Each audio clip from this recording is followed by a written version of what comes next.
Evangelho segundo João, capítulo 15.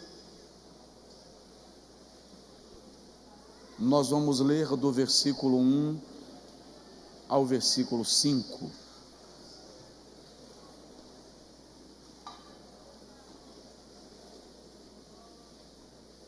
Eu sou a videira verdadeira, e meu pai é o viticultor ou agricultor.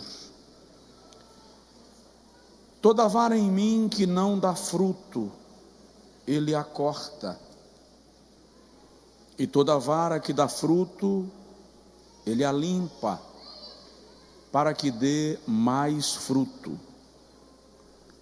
Vós já estáis limpos pela palavra que vos tenho falado.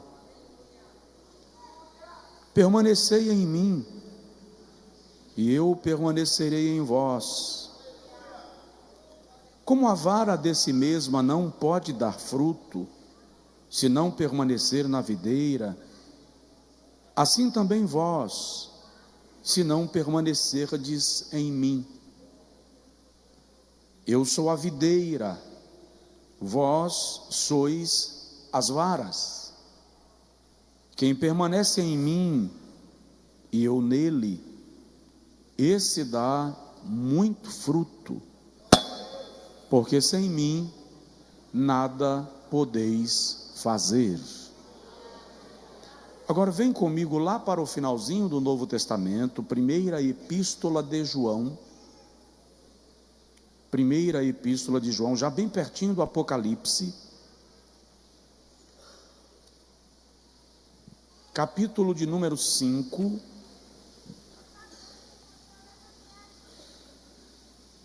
Bom, Sérgio, meu microfone mudou? No início eu acho que estava melhor.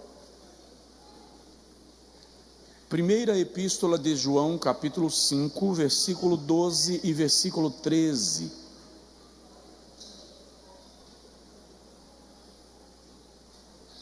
Quem tem o Filho, tem a vida.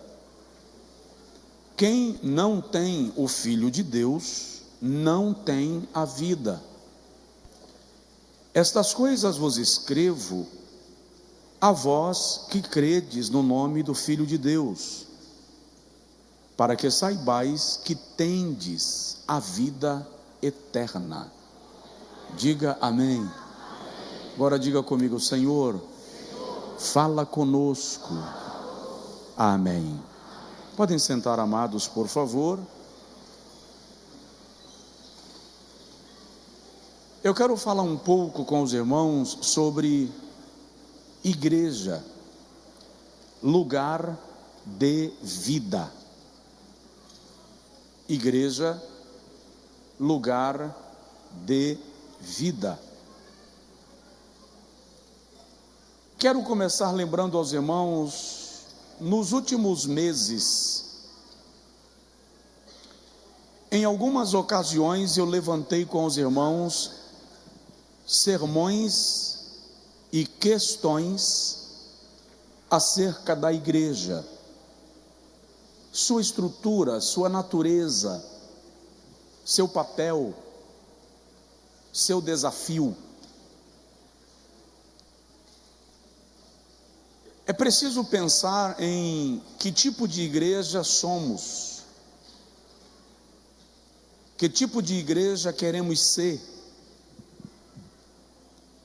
Não voltando Jesus nos próximos 50 anos, 30 anos, qual é a igreja que os nossos filhos irão congregar? Que tipo de pastores, líderes, eles serão? Como eles lidarão com a vida cristã? Que tipo de cristãos serão? Vivemos alguns fenômenos relacionados à igreja. Um deles é o fenômeno dos chamados desigrejados. São pessoas que querem Cristo, mas não querem a igreja. amam a Cristo, mas não amam a igreja. Eles creem no batismo com o Espírito Santo, nos dons espirituais, mas não querem vínculo com a igreja. Existe um outro fenômeno dos desagregados.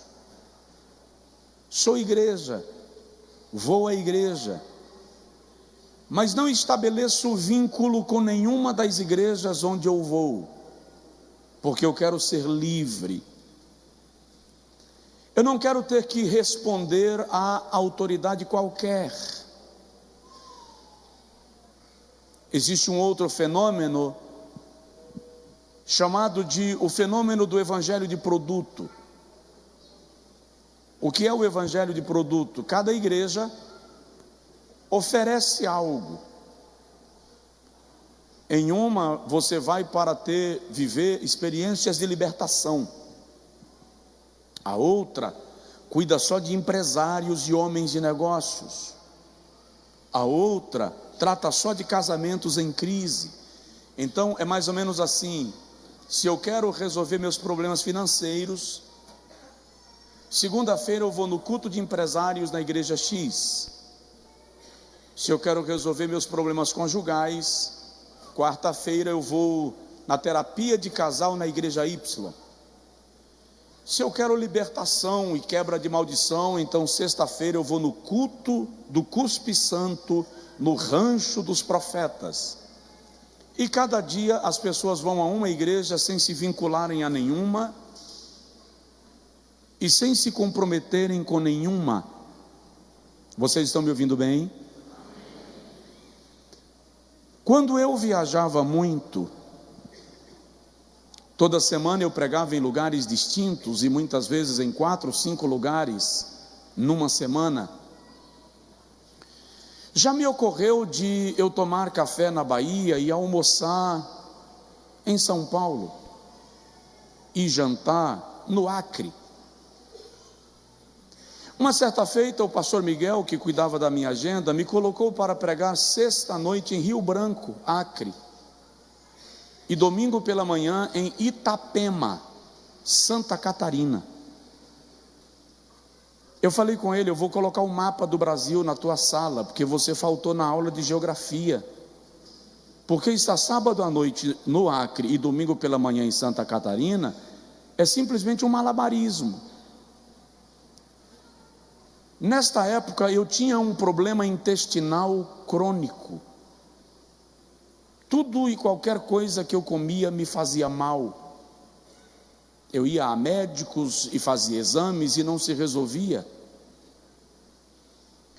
Quando as minhas viagens reduziram e ganharam um certo equilíbrio, o problema que eu tinha passou.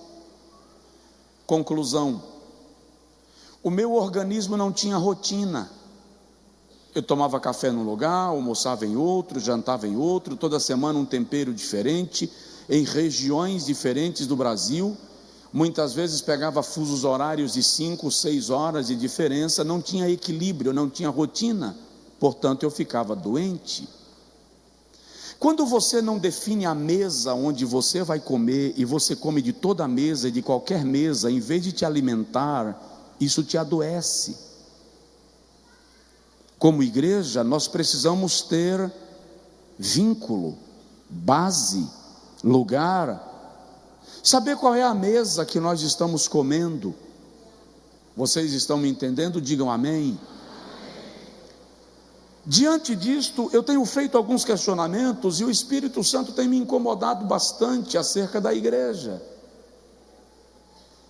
O que é a igreja, afinal? Paulo diz que a igreja é a coluna e a firmeza da verdade. No outro texto ele diz que a igreja é a lavoura de Deus. O Senhor Jesus diz que como igreja, vós sois, nós somos sal da terra e luz do mundo. O papel do sal é estabelecer padrão, é preservar, é conservar. Na Idade Média, teve um período que o sal era mais caro do que o ouro. Os soldados eram pagos, os seus soldos eram pagos com sal. Daí vem a palavra salário. Quando Jesus diz, vós sois sal, ele está dizendo, vocês são padrão, ponto de equilíbrio. Depois ele diz, vós sois a luz do mundo. Experimente estar perdido numa estrada desconhecida, à noite, sem saber que direção tomar, e no meio do nada você vê um facho de luz, e então você vai entender a importância da frase, vós sois a luz do mundo.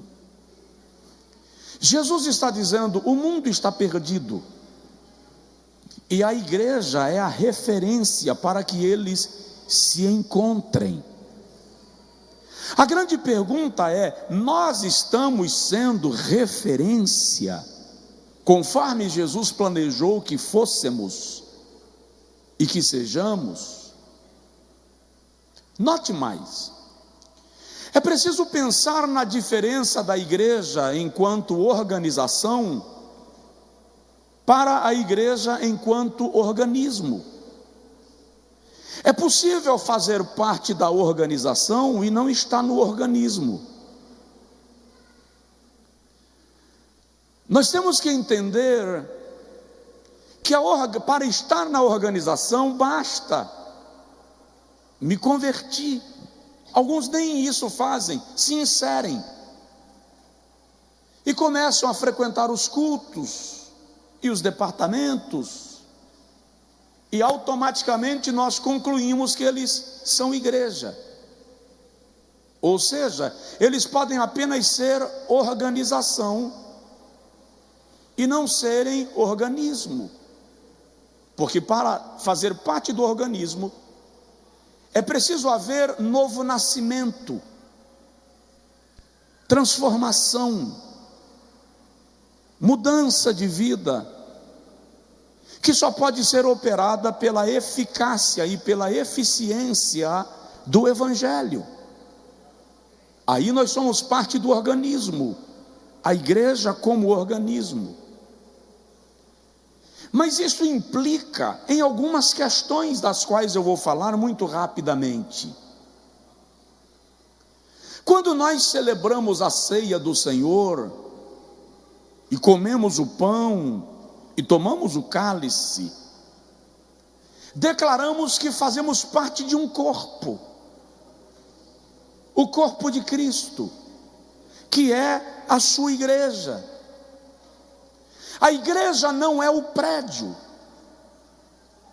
a igreja não é a sua estrutura física, a igreja enquanto organismo é o templo de Deus, o lugar onde o Espírito Santo habita e testemunha e testifica da presença de Deus em nós. Então a igreja não é o prédio, a igreja é o templo espiritual no qual Jesus habita. A igreja é o corpo de Cristo, ela é a noiva do Cordeiro. Nós somos a igreja de Cristo. Diga comigo, nós somos a igreja de Cristo. Isso implica em compreender que nós estamos arraigados na mesma fonte, entranhados no mesmo caule. Por isso Jesus diz, eu sou a videira e vós sois os ramos. Os ramos são diferentes, estão em posição diferentes ou em posições diferentes, mas estão ligados ao mesmo caule. A fonte de vida é a mesma. Todos os ramos de uma árvore recebem a seiva do mesmo caule, da mesma fonte, do mesmo lugar. O corpo é nutrido pelo mesmo sistema de organismo. O sangue que corre pelo coração, que é bombeado pelo coração e que vitaliza o cérebro, é o mesmo sangue que vai aos dedos, que vão aos pés. O corpo é um só. Diga comigo, o corpo é um só. O apóstolo Paulo, escrevendo aos Romanos, no capítulo de número 12, versículo de número 5, diz que, ainda que sejamos muitos membros, somos um só corpo em Cristo Jesus.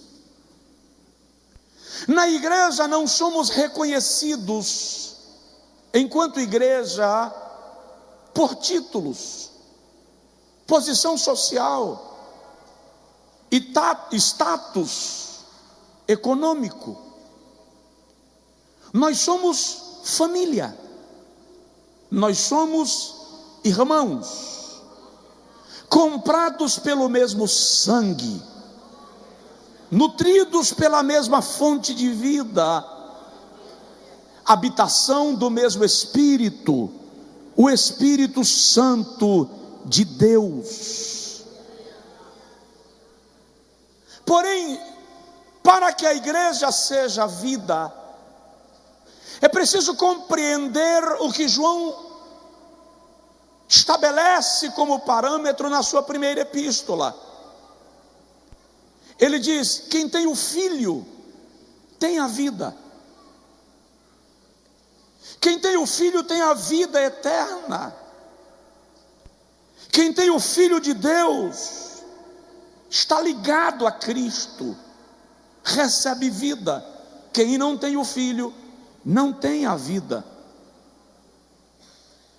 Não é possível ser corpo de Cristo sem ser igreja. Desculpa.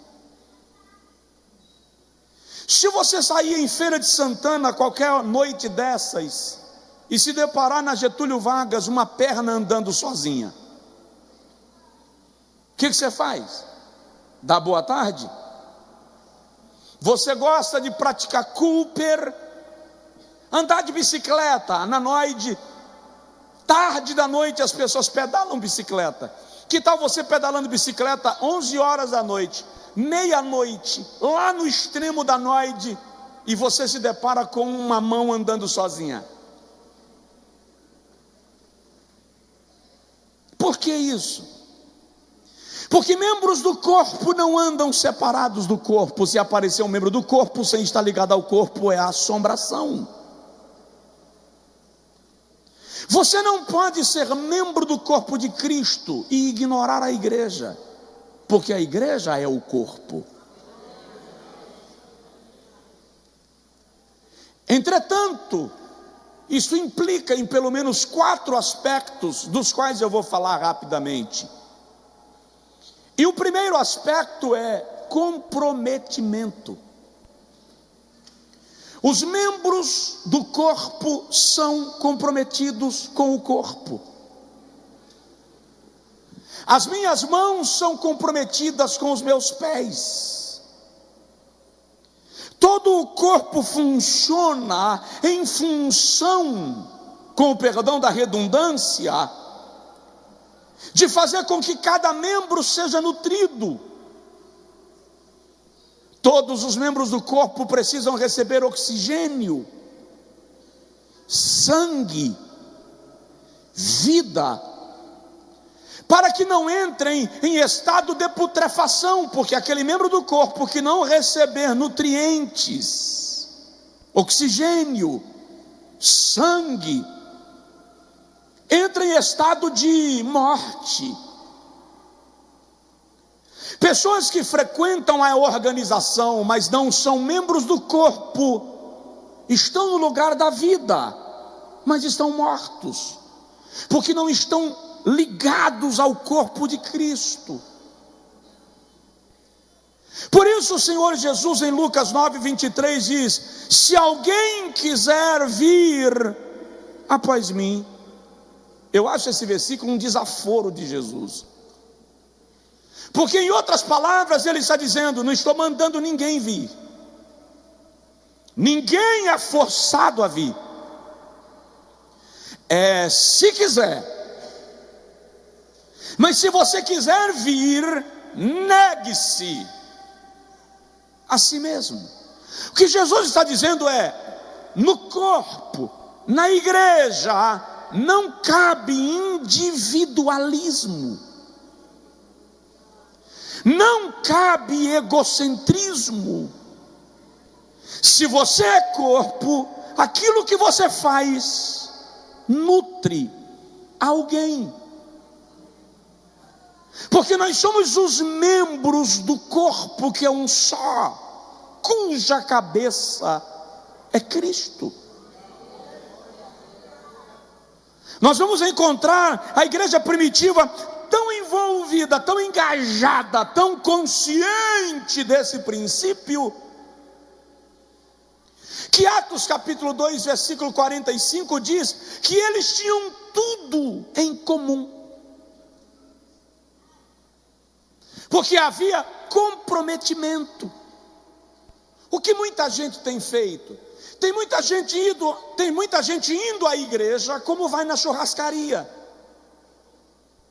como vai na hamburgueria.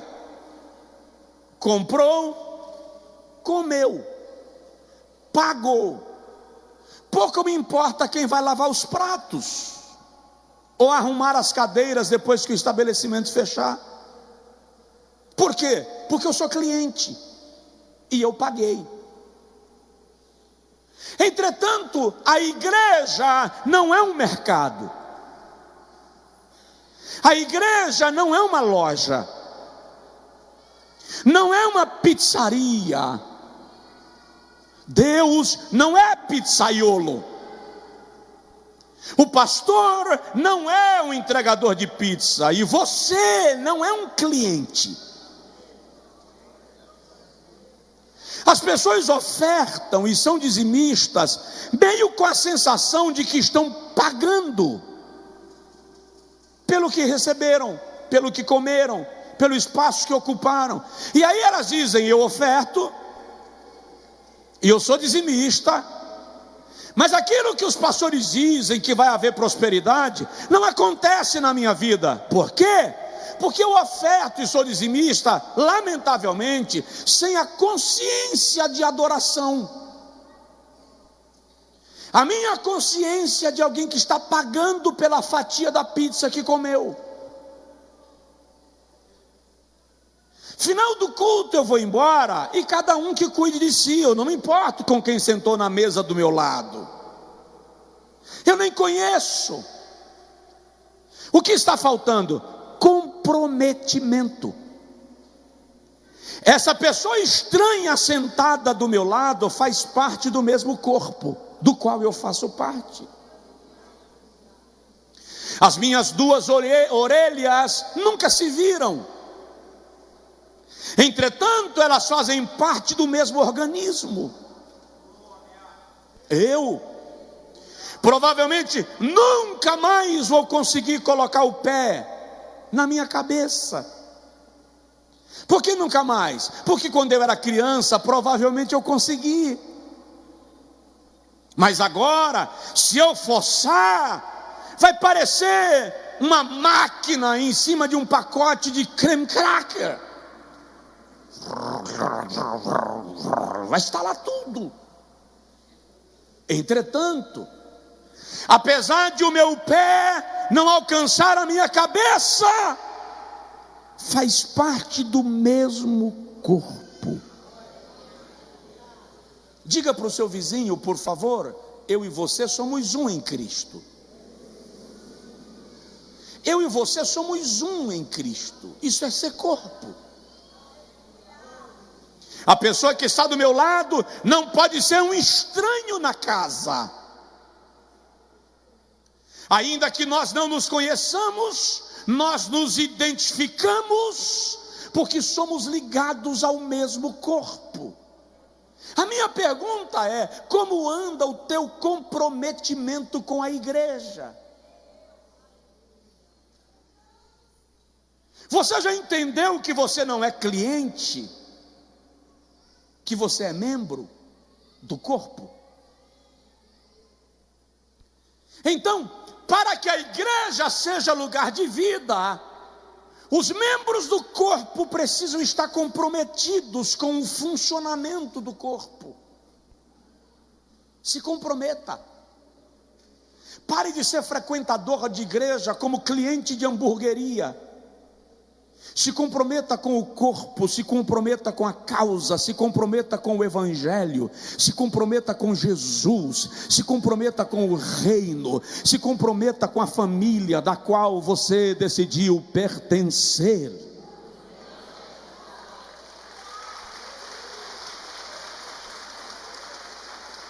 Segunda implicação em ser corpo e em fazer parte da vida da igreja: fé.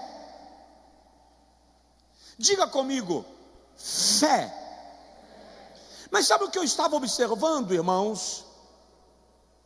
Para a igreja primitiva, a fé, antes de ser um agente causador de milagres, vou repetir, a fé, antes de ser um agente causador dos milagres, era o corpo das doutrinas fundamentais às quais eles estavam submetidos. A igreja moderna decidiu que fé é agente de milagres. Tanto é que, se você não é curado, a gente diz: faltou fé. Se uma família está em destroço, em luta, um casal está em crise, e a mulher ou o marido está lutando por restauração, e a coisa não melhora, se diz: não está melhorando porque você não tem fé. Aprendemos a jogar sobre as pessoas o jugo do fracasso por não terem alcançado o que pretendia, atribuindo a elas incredulidade. E alguém até diz que se não tem mais milagres é porque falta fé. E a minha pergunta é: será? Vou citar um texto que essa igreja deve conhecer de cor, e se não conhece de cor, eu vou pregar de novo 46 semanas sobre o mesmo versículo. E perseveravam na doutrina dos apóstolos, e na comunhão, e no partir do pão, e nas orações, e em toda a alma havia temor, e muitos sinais e prodígios se faziam por intermédio dos apóstolos. Note o seguinte: a igreja primitiva, antes de fazer milagres, influenciava de 5 maneiras. Vou repetir: a igreja primitiva, antes de fazer milagres, influenciava de 5 maneiras. Atos 2, 42 e 43. E perseveravam na doutrina dos apóstolos, influenciavam pelo ensino. E perseveravam na comunhão, influenciavam pelo relacionamento. E perseveravam no partir do pão, influenciavam pela solidariedade. E perseveravam nas orações, influenciavam pela espiritualidade. E perseveravam no temor, influenciavam pelo testemunho. Então, muitos milagres e prodígios eram feitos. Observe que os milagres e prodígios não eram resultado exclusivo e isolado da fé, não da fé como agente causador de milagres, mas da fé como bojo, como conjunto de doutrinas a serem observadas pela igreja. Então, é preciso compreender que antes da fé que gera milagres, é preciso haver a fé que gera obediência. Quem aqui tem fé? Levanta a mão. A fé que gera milagres. Levanta a mão. Ok. Quem não tem nenhum problema? Levanta a mão. Mas você não tem fé? Então note que problemas não são a denúncia da ausência da fé. Até porque aquela pessoa que é curada pela fé. Mas aquela pessoa que, apesar da enfermidade, continua adorando a Deus, celebrando a Deus, é uma pessoa que pela fé continua adorando a Deus apesar da enfermidade que enfrenta. Aquela pessoa que conseguiu vitória na sua família, resgatou o seu lar, ganhou seu filho para Cristo, é uma pessoa de fé. Mas aquela que, apesar do problema conjugal, apesar da crise em casa, apesar do filho da dificuldade, continua adorando a Deus e cantando, e ela chega aqui na igreja na hora do culto e canta: te louvarei, não importam as circunstâncias. Isso também é fé. Provoca seu vizinho e diz para ele: adorar na luta também é fé.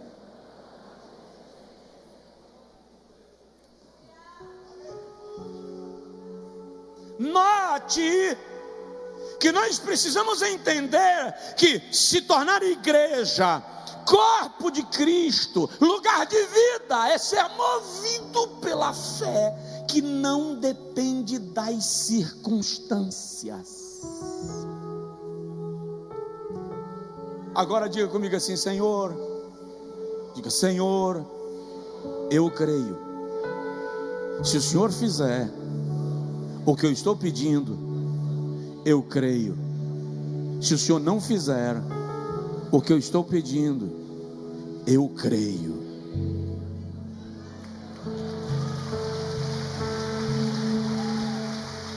Por isso que o compositor diz assim: se Deus fizer, Ele é Deus. Se não fizer, Ele é Deus. Se a porta abrir, mas se fechar, se a doença vier, Ele é Deus. Se curado for,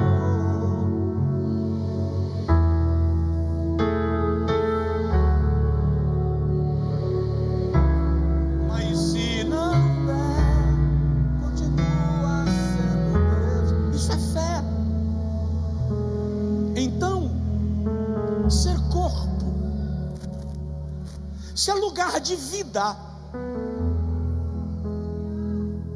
é viver por esta fé. E sabe o que é interessante? Quando o escritor da epístola aos Hebreus, no capítulo 10, versículo 23, 24 e 25, diz que nós não devemos abandonar a nossa congregação, como é o costume de alguns. Ele diz que um dos propósitos de congregar é edificar na fé, mutuamente, uns aos outros. Ei, olha para mim, a tua fé me edifica, a tua fé me toca, porque nós somos nutridos como corpo.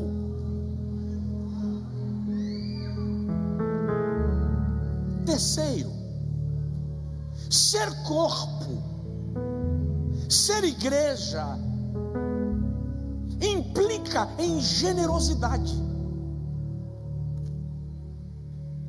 Generosidade é a virtude daquele que se dispõe a sacrificar o seu interesse em função do outro, ou em função de outrem. O corpo é generoso com os seus membros.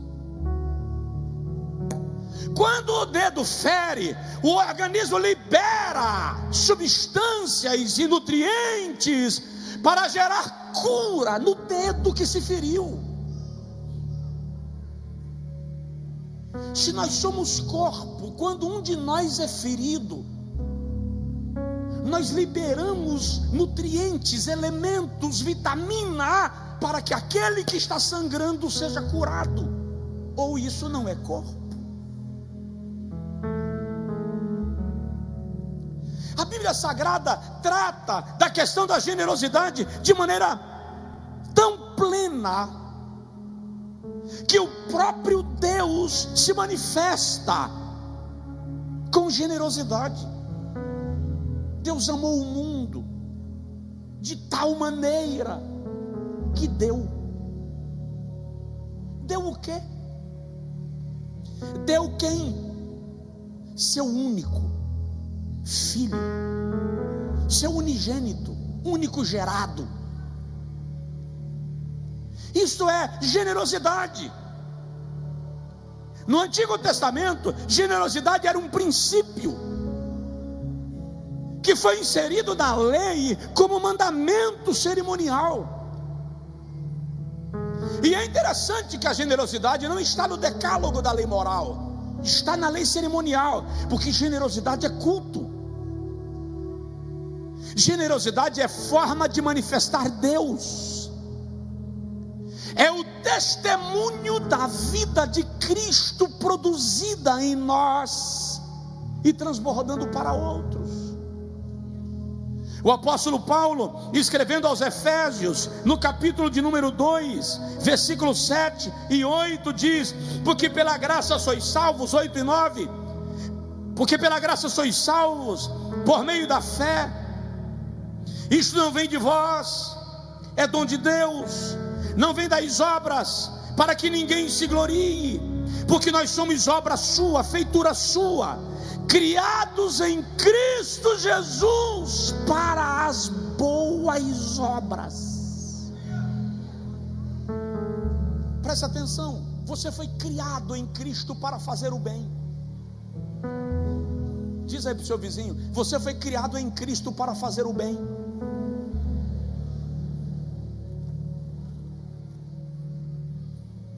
Aí está o poder da vida cristã. Aí eu vim para a Santa Ceia, eu queria um culto de movimento, um culto de mover. Deus está movendo.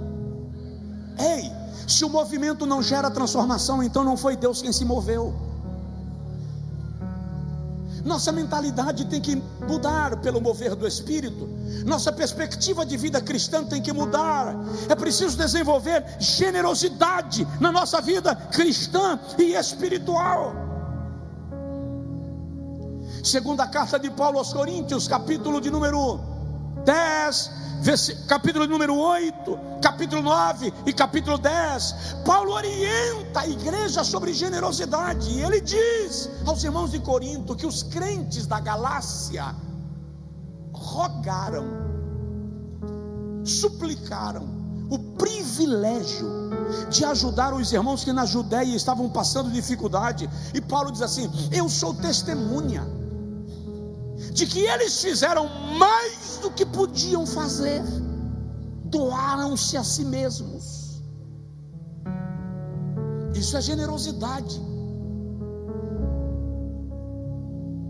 Muitas vezes na igreja o que falta é essa generosidade, que é a capacidade de nutrir o outro, de levantar o outro, de estender a mão ao outro, de fortalecer o outro, de investir no outro, porque nós somos um corpo. Cada um que padeça a sua dor, porque eu também tenho a minha. Mas isso é individualismo que não corresponde com a estrutura e a funcionalidade de um organismo. Tem alguém aí? A igreja é corpo, é lugar de vida. Eu já disse aos irmãos, eu estava vindo de Recife uma certa feita, e quando o avião pousou em Salvador, era uma escala, iria continuar para São Paulo, e eu estava no fundo da aeronave. Lá na frente ficou em pé um pastor, ele mora nos Estados Unidos da América há mais de 50 anos, já fez cruzadas em mais de 100 países, já é um senhor de seus quase 80 anos, e eu o admirava de longe, mas não tinha proximidade, e eu teria dificuldade de me aproximar dele para falar. Dificuldade por quê? Porque a timidez com a qual eu lido e contra quem eu batalho não me permitiria ir a uma pessoa que não me conhece para dizer: o pai do senhor, tudo bem com o senhor, que prazer, deixa eu dar um abraço. Eu não conseguiria.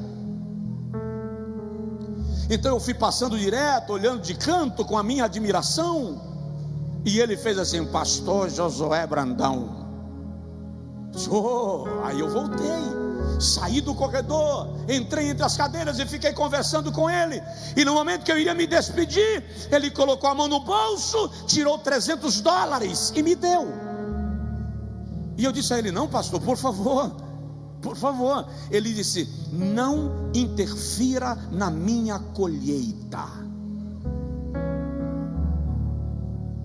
Então ele disse: Josué, quando você decide honrar, você não dá porque o outro precisa, você dá porque o reconhece.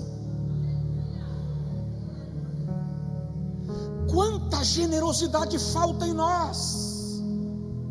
Mas nós somos igreja, e já vou concluir, nós somos corpo, nós estamos juntos. A tua luta tem que ser minha, a tua batalha tem que ser minha, e as tuas vitórias também se dizem respeito a mim. O que isso significa? Que quando você vence, eu também celebro, eu também glorifico, eu também adoro, em nome de Jesus. Que a igreja seja lugar de vida.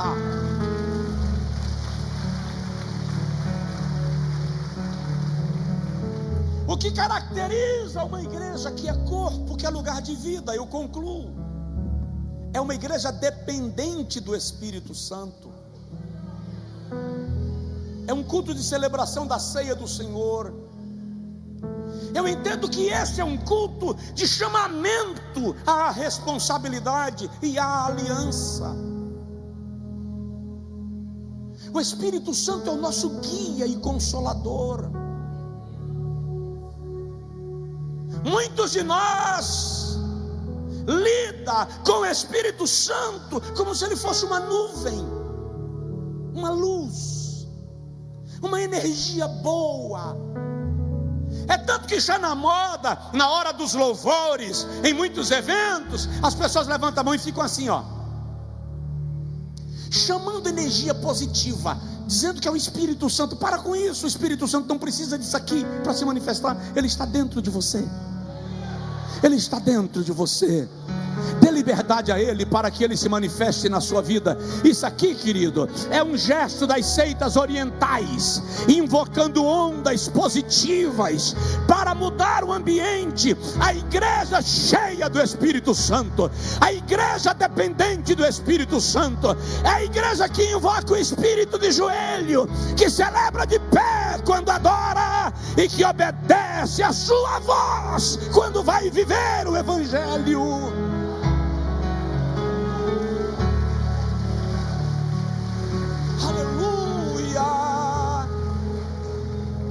Nós precisamos depender do Espírito de Deus. O apóstolo Paulo, escrevendo aos Romanos, no capítulo de número 8, versículo 15, declara: todos aqueles que são guiados pelo Espírito de Deus, estes são filhos de Deus. Jesus declara e João escreve: o vento sopra onde quer. João 3,8. Ouve-se a sua voz. Aleluia. Mas não se sabe de onde vem, nem para onde vai. Assim é todo aquele que é guiado pelo Espírito de Deus. Quem depende do Espírito não decide a viagem. Uma igreja dependente do Espírito é uma igreja que exala a vida, que exala a presença de Deus. Está no ambiente, cura,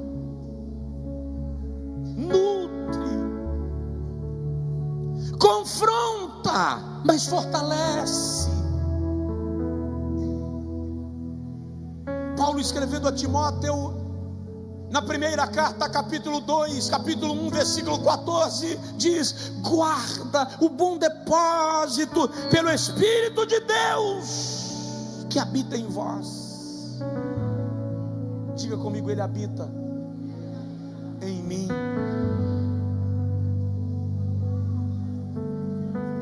Ezequiel capítulo 47, o Senhor leva Ezequiel a um vale,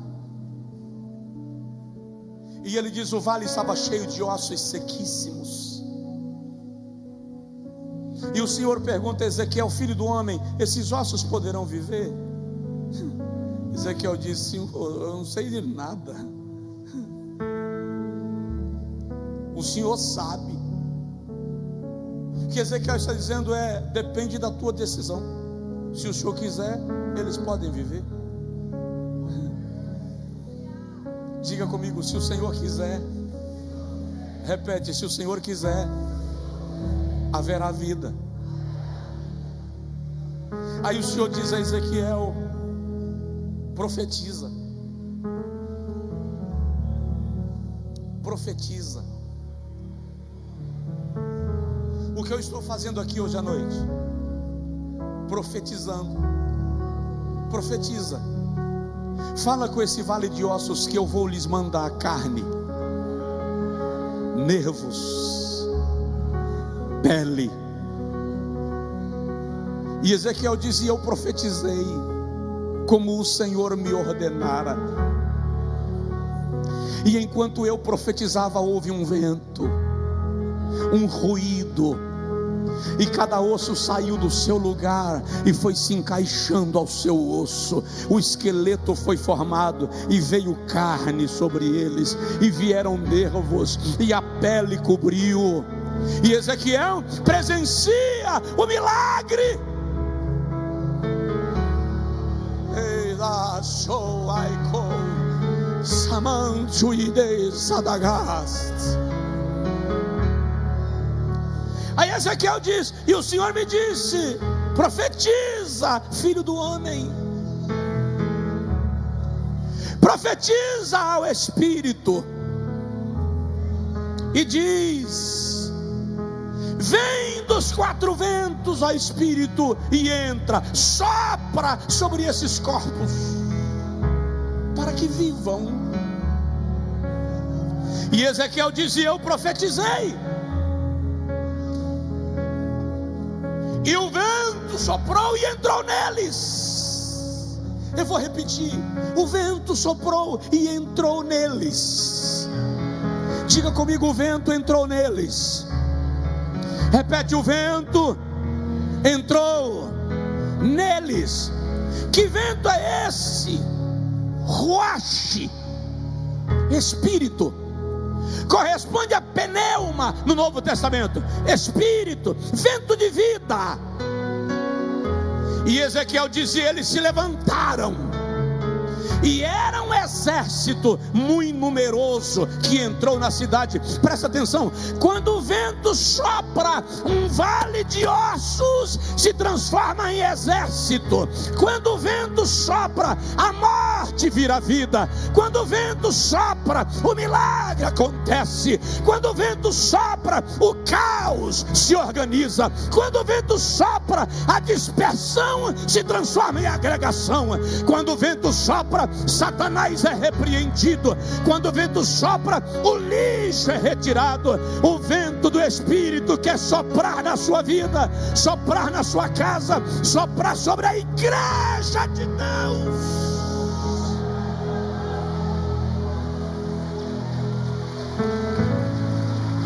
Aleluia. Se coloca de pé, por favor.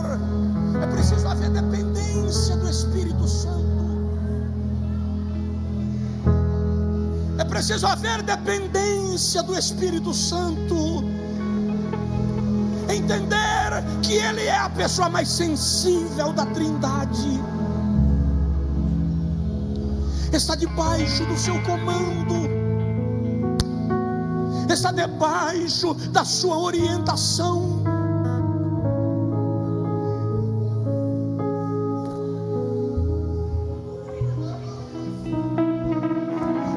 para o Espírito soprar sobre a sua igreja. Clame para que o Espírito Santo sopre na tua casa.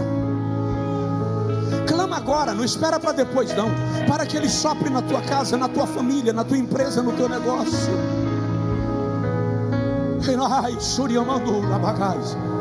Clame para que o Espírito Santo sopre em Feira de Santana. Clame para que o Espírito Santo sopre sobre a Bahia e sobre o Brasil. Clame. Diz: vem Espírito e sopra sobre os quatro cantos da terra. Aleluia. Há um vento de Deus que vai soprar na sua vida, que vai soprar na nossa vida, que vai soprar sobre a sua igreja, e esse vento vai gerar uma mudança extraordinária. Eu vou repetir: o caos vai se tornar em ordem.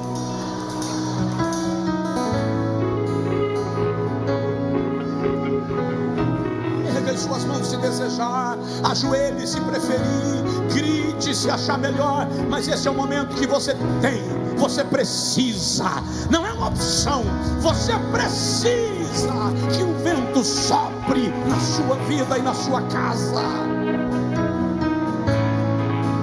Aponte para o seu bairro e peça ao Senhor para o vento soprar sobre o seu bairro, para o vento soprar sobre a rua que você mora.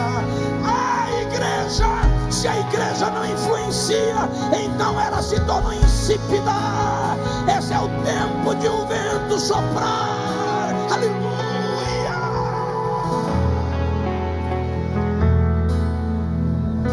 Jura vai echai confasura rabadagas.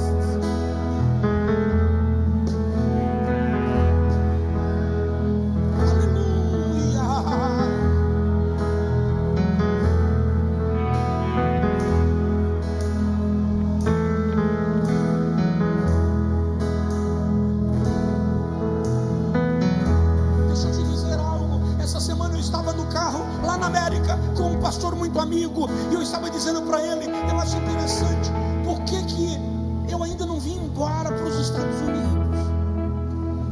Eu gosto tanto daqui, e eu posso simplesmente arrumar a mala e vir embora. Aí eu disse a ele, nós tínhamos uma igreja na Suíça, registrada, legalizada. Ela poderia enviar missionário para residir lá legalmente. E eu disse a ele, eu passei a igreja,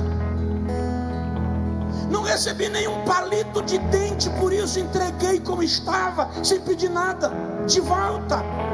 E eu disse a ele, eu poderia ter dito, eu vou pastorear a igreja na Suíça, e eu estaria hoje morando na Suíça. E eu disse assim, eu estou morando em Feira de Santana, gente. Aí eu falei com o pastor, eu não sei o que passa na minha cabeça. Na hora, uma voz ecoou aqui e disse assim, a Bahia é a primogênita do Brasil. O sentimento que eu tive foi, Deus quer fazer algo no nosso estado que Ele não fez ainda. Deus quer fazer algo no nosso estado que Ele não fez ainda. Deus quer fazer desse estado um facho de luz para esse país. Me desculpem, não se ofenda os moradores dos outros estados. Eu estou falando agora de algo que Deus estabeleceu acerca desse estado. Igreja, não deixe a Bahia cair no cativeiro, não deixe a Bahia cair na escravidão, não deixe a Bahia cair na nuvem da ignorância, não deixe a Bahia cair na nuvem do demonismo. É tempo de a igreja baiana se levantar, é tempo de a igreja baiana se erguer. É tempo de declarar que nós somos a primícia do Brasil.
Your laughter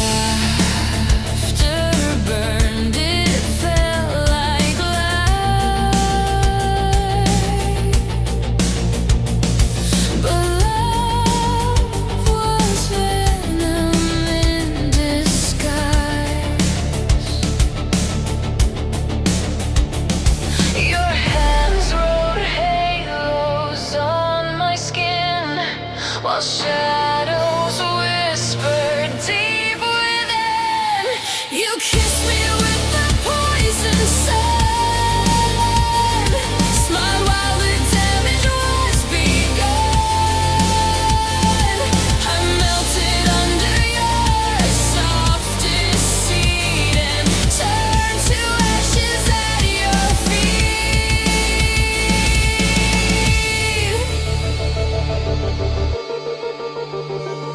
You painted warmth on frozen lies. I saw the truth behind your eyes. Every touch a sweet decay, a paradise that fades away. Your light was fire dressed as grace.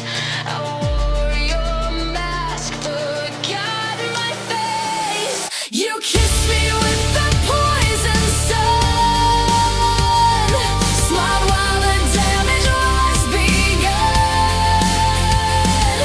I melted under your softest seed and turned to ashes at your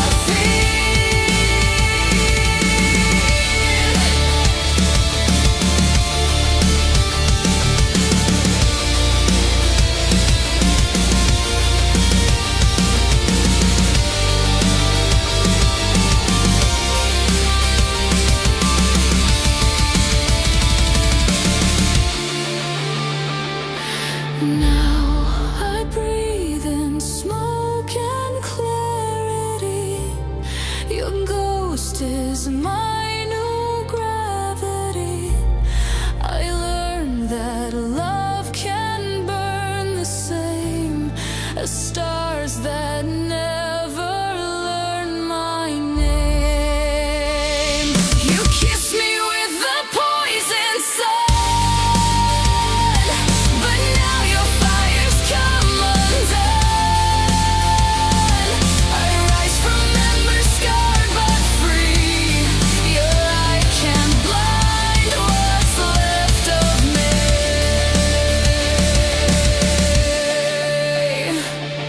You were never cold, just